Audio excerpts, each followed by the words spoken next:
Going into recording our new record, In Search of Solid Ground, I think there was a few things that we went into it kind of being different.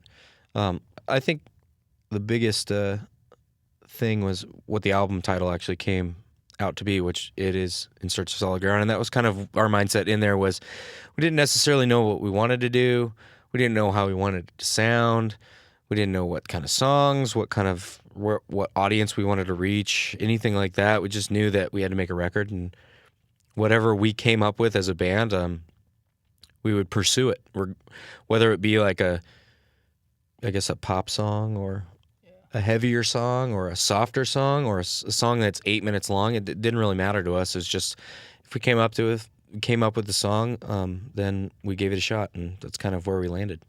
With working with Butch Walker on this record, as well as the other producers, we were really into the music end of things as a band. We're very hands-on when it comes to the music. When it comes to the vocals, it's hard to decide on, okay, whose idea is correct, what sound is correct. So, typically you hire a producer mainly for his vocal aspects. I guess that's what we did, especially on the last record and this record. So hiring a guy like Butch, who is a singer, who is a songwriter, but who is also a straight-up butt rocker from the 80s. A lot of people don't remember that he was the guitar player for South Gang back in the late 80s, with his long hair and his... was he playing like Hamer guitars or something? Yeah. Crazy attitude, skin tight pants. He did definitely bring, a very wide variety of vocal elements to the record. But at the same time, and to our surprise, I guess, and maybe to the label's surprise a little bit, he also wanted to maintain a lot of the energy and a lot of the rawness and I guess the punk value of things, and which was good, and on a lot of songs it worked out really well, and then obviously on some songs it didn't work out well. So we we finished what tracks we felt were going to be the best to work with on Butch, and then we took about 5 tracks home and worked on them ourselves and self-produced those. And then during that whole time period, we were still writing, and we had a couple other songs that we had worked out, and we figured might as well track those as well. So we hired John Feldman, who's been a good friend of the band for a while, and we've always been a pretty big fan of his work, I guess. He's like, for a guy that works with a lot of pop acts and a lot of like mainstream type music, he has a very unique approach to his sound. It's very polished, I guess, but at the same time, it's not like there's a lot of like weird stuff going on, and that really appeals to us because we like the kind of the contrast, the contrast between like pop and weird, I guess. And so it's it's strange to work with more than one producer on a record, because the last record everything was done in house with Howard Benson, and this record it was kind of like for a couple months we were in this studio doing everything ourselves, and we move up to like this chateau up on a mountain in Malibu, and we're working with Butch Walker and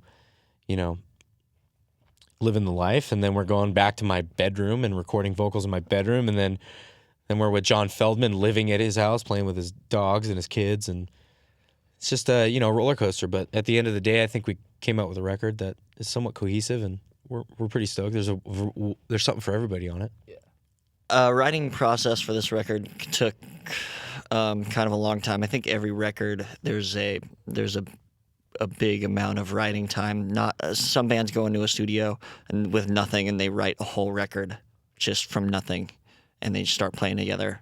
We, on the other hand, take a whole huge stockpile of old songs that we've had. Like we have a song called "On My Own." We've had that song for years, and we just never got around to finishing it. So I think this record is a pretty big spectrum of timeline. We have some really old stuff that we worked on from years ago to brand new stuff that was kind of done during the recording time. So I think it's a big timeline that you got in one record.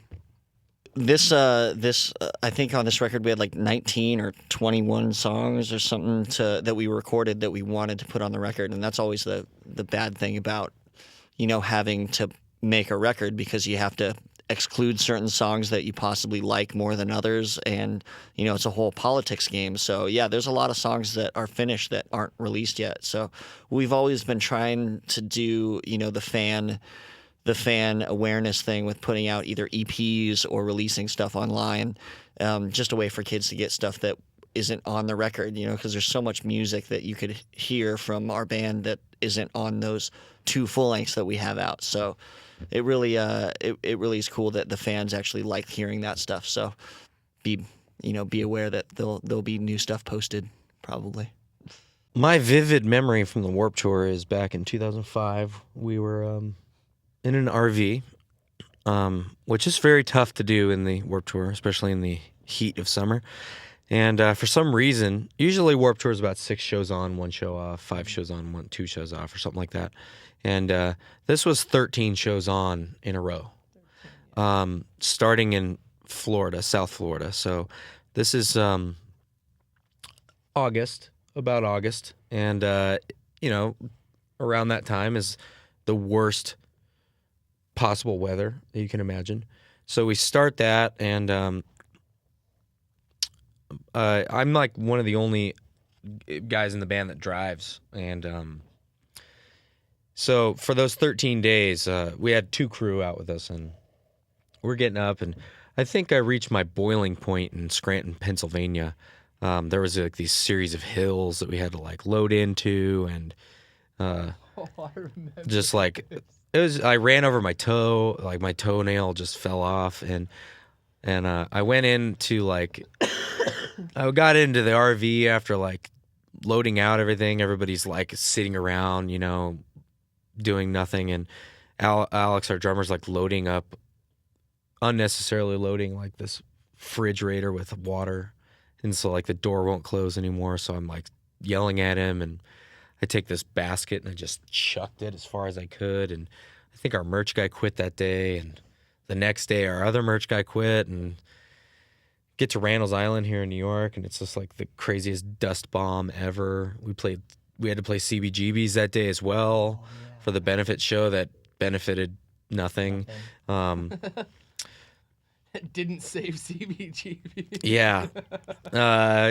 Get to Boston was the last show, so it was 13 shows in a row, Boston, and of course it's torrential downpour. It's just like this crazy mud slick out in the horse track, yeah.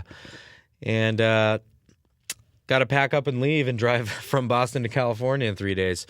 So needless to say, that was a very trying time in my life, and I thank Warped Tour for that.